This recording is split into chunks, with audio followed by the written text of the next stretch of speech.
Start on your hands and knees on a mat.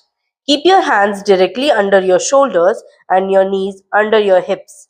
Keep your back relaxed and straight. Take a slow deep breath in. Now, slowly lift and stretch one arm forward while extending the opposite leg backwards. Try to keep your body balanced and avoid arching or twisting your back. Hold this position for about 5 seconds while breathing normally. Then slowly bring your arm and leg back down to the starting position. Repeat the same on the opposite side. Perform the exercise slowly on both the sides for about 10 to 15 repetitions.